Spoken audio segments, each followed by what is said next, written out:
ওম শান্তি। আজকে ২৬শে জানুয়ারি ২০২৪। আমরা শুনছি প্রাত সাকার বাংলা মুরলী। আজকের মহাবাক্য, এই মহাবাক্যে বাবা বলেছেন, মিষ্টি বাচ্চারা, তোমাদের এখন শান্তিধাম ও সুখধামে যাওয়ার উপায় প্রাপ্ত হয়েছে। তোমরা বাবাকে স্মরণ করতে করতে পবিত্র হয়ে, কর্মাতীত হয়ে নিজের শান্তিধামে চলে যাবে। প্রশ্ন: বাবার স্নেহ ভালোবাসা কোন বাচ্চাদের প্রাপ্ত হয়? বাবাকে শো অর্থাৎ প্রত্যক্ষ করাবে কিভাবে? উত্তর: যে বাচ্চারা বিশ্বস্ত, সার্ভিসেবল এবং খুব মিষ্টি স্বভাবের, কখনো কাউকে দুঃখ দেয় না, এমন বাচ্চাদেরকে বাবার স্নেহপূর্ণ স্পর্শ প্রাপ্ত হয়। বাচ্চারা যখন তোমাদের নিজেদের মধ্যে অনেক অনেক স্নেহ থাকবে, কখনো ভুল হবে না, দুঃখদায়ী কথা বলবে না, সদা ভাই ভাইয়ের আত্মিক স্নেহ থাকবে, তখন বাবাকে শো করতে পারবে। আজকের গীত আমাদের আশ্রয় দিয়েছেন যিনি, ওনাকে অনেক শুক্রিয়া। ওম শান্তি। এই গীত তো বাচ্চারা অনেকবার শুনেছে। বাচ্চারা বুঝতে পেরেছে যে এই আবাগমনে আমরা কত পরিশ্রান্ত হয়েছি। ড্রামার প্ল্যান অনুযায়ী এক শরীর ত্যাগ করে অন্য শরীর ধারণ করেছি। সুখধামে নিজ থেকেই এক শরীর ত্যাগ করা হতো, অন্যটি ধারণ করা হতো খুশির অনুভূতি সহকারে। এখন বাবা খুশি সহকারে শরীর ত্যাগ করার জন্য বোঝাচ্ছেন। বাচ্চারা বুঝেছে আমরা আত্মারা পরমধাম থেকে এসেছি। আমরা আত্মারা এখানে নিজের নিজের পার্ট প্লে করি। সর্বপ্রথমে আত্মার নিশ্চয় হওয়া উচিত যে আমরা হলাম অবিনাশী আত্মা। বাচ্চাদের বোঝানো হয় সাহারা বা আশ্রয় একমাত্র বাবাই প্রদান করেন। বাবাকে স্মরণ করলে অনেক খুশির অনুভূতি হয়। এইসব হলো বোঝার বিষয়।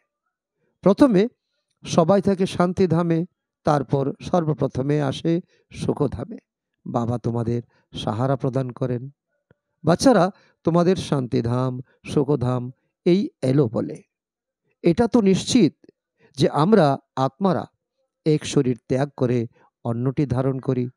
প্রথম থেকেই অবিনাশী পার্ট প্রাপ্ত হয়েছে। তোমাদের এই 84 জন্মের পার্ট প্লে করতে হবে।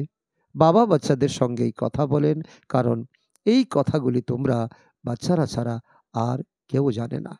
এই পুরুষোত্তম সঙ্গম যুগেই পুরুষোত্তম হওয়ার জন্য বাবা পথ বলে দেন।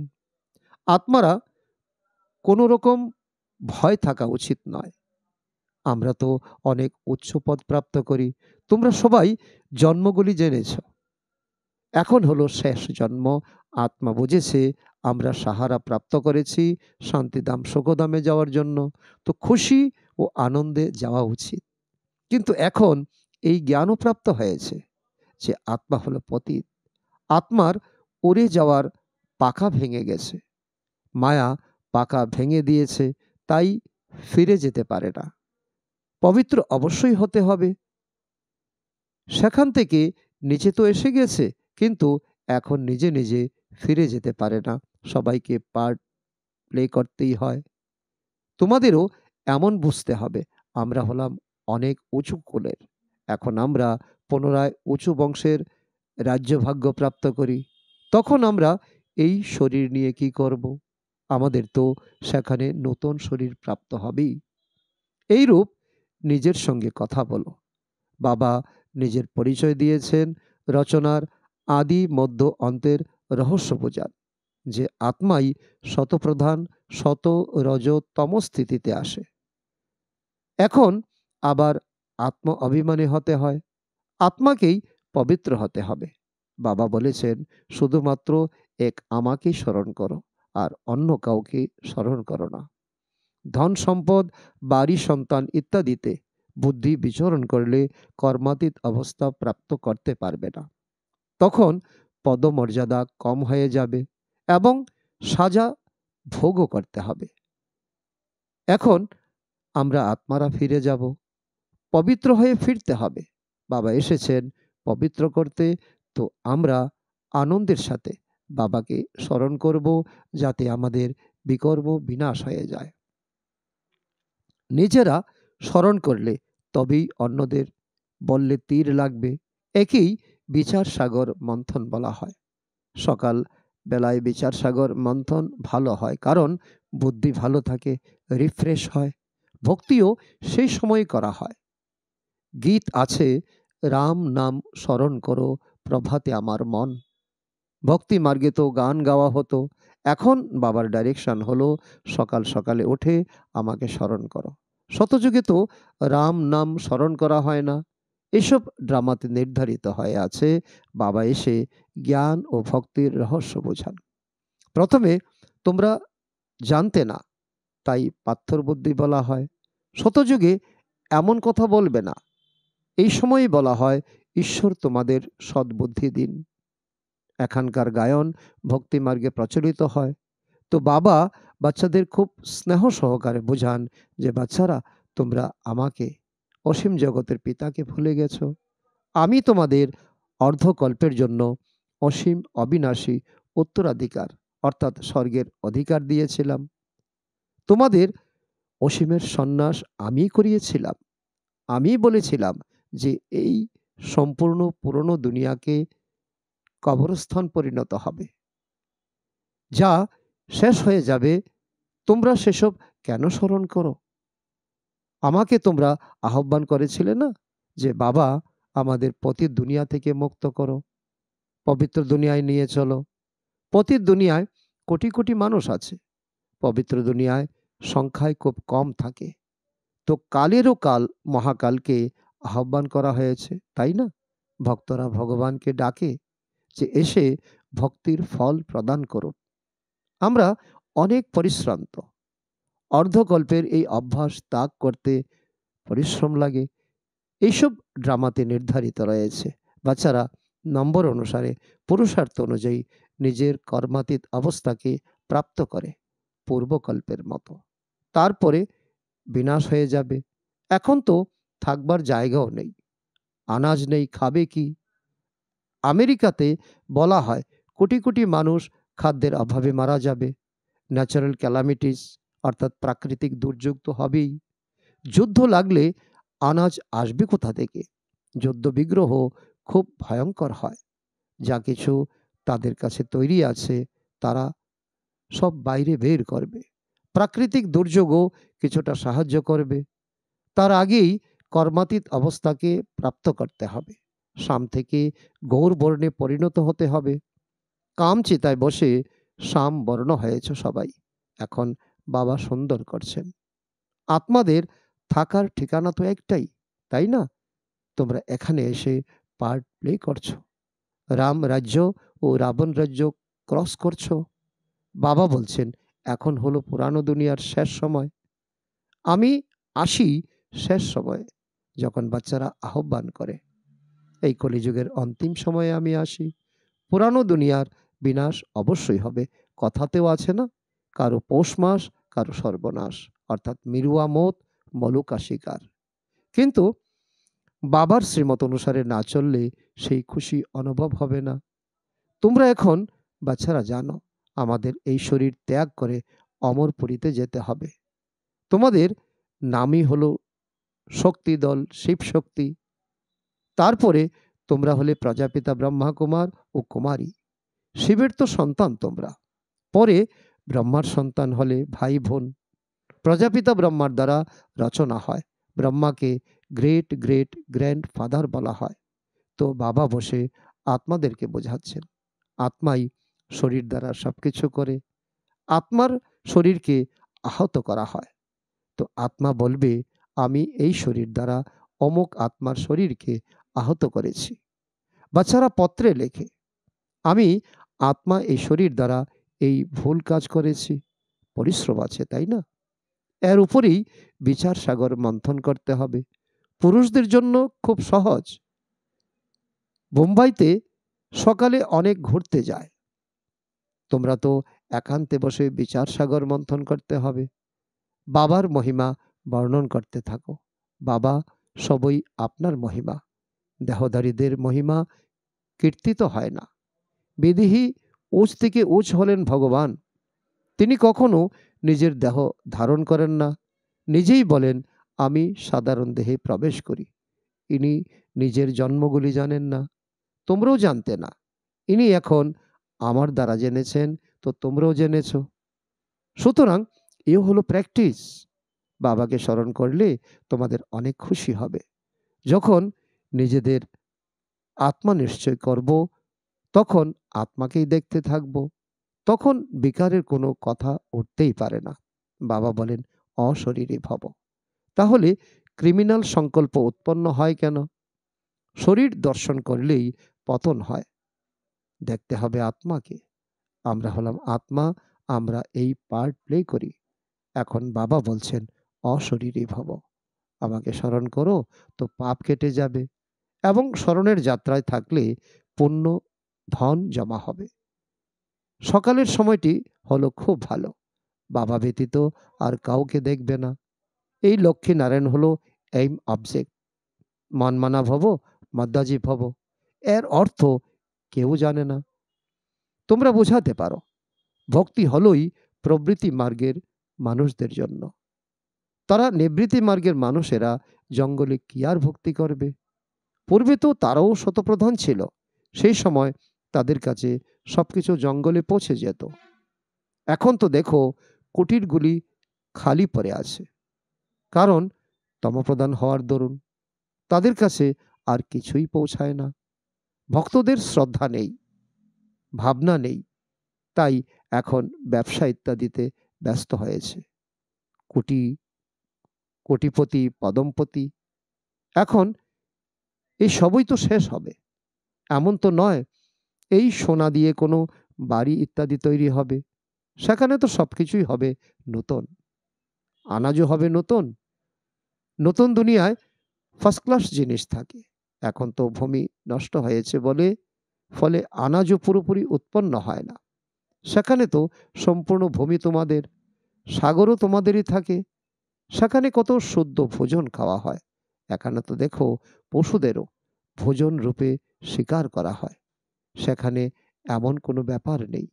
অতএব বাচ্চারা, তোমাদেরকে বাবাকে অনেক ধন্যবাদ জানানো উচিত।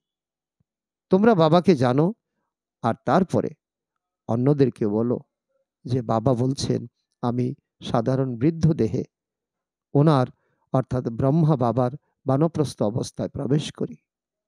বানপ্রস্থ অবস্থাতেই ফিরে যেতে হবে। এইটি হলো নিয়ম। ভক্তি মার্গেও এই নিয়মই চলছে। এই সবই হলো ধারণ করার কথা। কেউ তো ভালোভাবে নোট করে ধারণ করে অন্যদের বলে দেয়। শুনতে খুবই আনন্দ অনুভূত হয়। কারণ এখন আশ্রয় বা সাহারা প্রাপ্ত হয়েছে। তোমরা জানো প্রতিটি আত্মা ভ্রুকুটি আসনে বিরাজিত। আত্মার উদ্দেশ্যে বলা হয় ভ্রুকুটির মাঝে জ্বলজ্বল করে আশ্চর্য এক নক্ষত্র। এমন তো বলা হয় না পরমপিতা পরমাত্মা শিব জ্বলজ্বল করে, কিন্তু আত্মা জ্বলজ্বল করে। সেই আত্মাকে অনুভব করা। আত্মা আত্মা হলো ভাই ভাই। তাই বলা হয় হিন্দুস্তানি, পাকিস্তানি, বৌদ্ধ সবাই হলো ভাই ভাই। কিন্তু ভাই কথাটির অর্থ বোঝে না। তোমাদের নিজেদের মধ্যে কতখানি স্নেহ থাকা উচিত। শতযুগে পশুদের নিজেদের মধ্যে অনেক স্নেহ থাকে। তোমরা হলে ভাই ভাই, তো কতখানি স্নেহ থাকা উচিত। কিন্তু দেহ অভিমানে এলে একে অপরের প্রতি বিরক্ত হয়ে যায়। তারপর একে অপরের গ্লানি করে। এই সময় তো বাচ্চারা তোমাদের নিজেদের মধ্যে ক্ষীরখণ্ড হয়ে চলতে হবে। এই সময় যে তোমরা এইরূপ পুরুষার্থ করো, ফলে 21 জন্ম ক্ষীরখণ্ড হয়ে চলো। যদি কোনো উল্টো কথা মুখ দিয়ে বেরিয়ে যায় তো অবিলম্বে বলা উচিত আই এম সরি। কারণ আমাদের বাবার আদেশ আছে যে খুব মিষ্টি হয়ে থাকতে হবে। যারা আদেশ মানবে না তাদের বলা হয় ঈশ্বরের অবজ্ঞাকারী। কখনো কাউকে দুঃখ দেবে না। বাকি বাবা জানেন, যদি সৈনিকের সার্ভিস হয় তাহলে সত্য কর্ম করতে কাউকে মারতেও হয়। মিলিটারিতে যারা থাকে তাদের যুদ্ধ করতে হয়। শুধুমাত্র নিজেকে আত্মা ভেবে মামেকম স্মরণ করো, তো ভবসাগর পার হয়ে যাবে। এই পুরানো দুনিয়াতে কি আর দেখবে? আমাদের তো নতুন দুনিয়া দেখতে হবে এখন তো শ্রীমতের দ্বারা নতুন দুনিয়া স্থাপন হচ্ছে। এর জন্য আশীর্বাদের কোনো কথা নেই। টিচার কখনো আশীর্বাদ করেন না, টিচার তো পড়ান। যে যত পড়ে ম্যানার্স ধারণ করে তেমন পদ প্রাপ্ত করে। এতেও এমন আছে, এটাও ঈশ্বরীয় বিশ্ববিদ্যালয়। ঈশ্বর পড়াচ্ছেন আমাদের, আত্মাদের পড়াচ্ছেন। নিজের রেজিস্টার নিজেকেই দেখতে হবে যে আমরা কিভাবে চলি। কেউ তো খুব মিষ্টি হয়ে চলে, সব কথায় রাজি থাকে। বাবা বলেছেন, তোমরা নিজেদের মধ্যে কাছারি করে পরামর্শ করো যে কোনো ভুল তো হয়নি। কিন্তু যারা কাছারি করবে তাদের বুঝতে হবে আমরা আত্মা, আমরা নিজের ভাইকে জিজ্ঞাসা করি, এই শরীর দ্বারা কোনো ভুল হয়নি তো? কাউকে দুঃখ দাওনি তো? বাবা কখনো দুঃখ দেন না। বাবা তো শোকধামের মালিক করেন। বাবা তো হলেন দুঃখহর্তা, সুখকর্তা। অতএব তোমাদেরও সবাইকে সুখ দিতে হবে, উল্টো কথা কখনো বলবে না। কখনো আইন নিজের হাতে নেবে না। তোমাদের কাজ হলো রিপোর্ট করা। খুব মধুর হতে হবে। যত মধুর হবে তত বাবাকে প্রত্যক্ষ করবে। বাবা হলেন স্নেহের সাগর। তোমরাও স্নেহ ভাব দিয়ে বোঝাবে, তবে তোমাদের বিজয় হবে। বাবা বলেন, আমার প্রিয় বাচ্চারা, কখনো কাউকে দুঃখ দেবে না। এমন অনেকে আছে যারা উল্টো পাল্টা ভুল কাজ করে, এর কথা ওকে লাগায়, ঈর্ষা করে, অন্যদের প্রতি প্রতিযোগিতা করে। এসবই হলো বিকর্ম, তাই না? বাবা বলেন, যারা খুব বিশ্বস্ত, সার্ভিসেবল বাচ্চা হবে, তাদেরকে অবশ্যই আমার মিষ্টি লাগবে। আমি তাদের স্নেহস্পর্শ দেব, অন্যদের নয়। তখন বলবে, এদের বিশেষ যত্ন নেওয়া হয়, তারা বড় লোক। এমনভাবে অনেক ক্ষতি করে, উল্টোপাল্টা কাজ করে, অন্যের দোষ ধরে। বাবার কাছে সমাচার আসে, অমুকে বিড়ি খাওয়া ছাড়ছে না। বাবা বলেন, তাদেরও বোঝাতে হয় যে তোমরা যোগবল দ্বারা বিশ্বকে পবিত্র করতে পারো, তবে এইসব ছাড়তে পারো না। বাবাকে স্মরণ করো, বাবা হলেন অবিনাশী সার্জন। এমন ওষুধ দেবেন যে সব দুঃখ দূর হয়ে যাবে। আচ্ছা, মিষ্টি মিষ্টি হারানিধি বাচ্চাদের প্রতি মাতা পিতা বাপ দাদার স্মরণের স্নেহ সমন আর সুপ্রভাত। আত্মাদের পিতা তার আত্মারূপী বাচ্চাদের জানাচ্ছেন নমস্কার। আমরা আত্মারূপী সন্তানরা আমাদের মাতা পিতা বাপ দাদাকে জানাই স্মরণের স্নেহ সমন এবং সুপ্রভাত। ধারণার জন্য মুখ্য সার: ১ নম্বর, দেহ অভিমানে এসে একে অপরকে বিরক্ত করবে না। সব কথায় আনন্দে থাকতে হবে। কখনো এর কথা ওকে, ওর কথা একে বলে কথা চালাচালি করবে না। ঈর্ষা বা প্রতিযোগিতা করবে না। কাউকে দুঃখ দেবে না। নিজেদের মধ্যে খুব মিষ্টি ক্ষীরখণ্ড হয়ে থাকতে হবে। নাম্বার ২, সকাল সকাল উঠে ভালোবেসে বাবাকে স্মরণ করতে হবে। নিজের সঙ্গে কথা বলতে হবে। বিচার সাগর মন্থন করে বাবাকে ধন্যবাদ জানাতে হবে। বরদান: নিজের পাওয়ারফুল স্থিতিতে স্থির থেকে মনসা দ্বারা সেবা করে নম্বর 1 সেবাধারী ভব। যদি কারো বাণীর দ্বারা সেবা করার চান্স নাও প্রাপ্ত হয়, তথাপি মনসা সেবার চান্স সবসময়ই আছে। পাওয়ারফুল আর সবথেকে বড় সেবা হলো মনসা সেবা। বাণীর সেবা হলো সহজ, কিন্তু মনসা সেবার জন্য প্রথমে নিজেকে পাওয়ারফুল বানাতে হয়। বাণীর সেবা তো স্থিতি উপরে নিচে হওয়া সত্ত্বেও করে নিতে পারবে, কিন্তু মনসা সেবায় এমনটি হতে পারে না যে নিজের শ্রেষ্ঠ স্থিতির দ্বারা সেবা করে সেই নম্বর 1 সেবাদারি ফুল মার্কস নিতে পারবে। স্লোগান: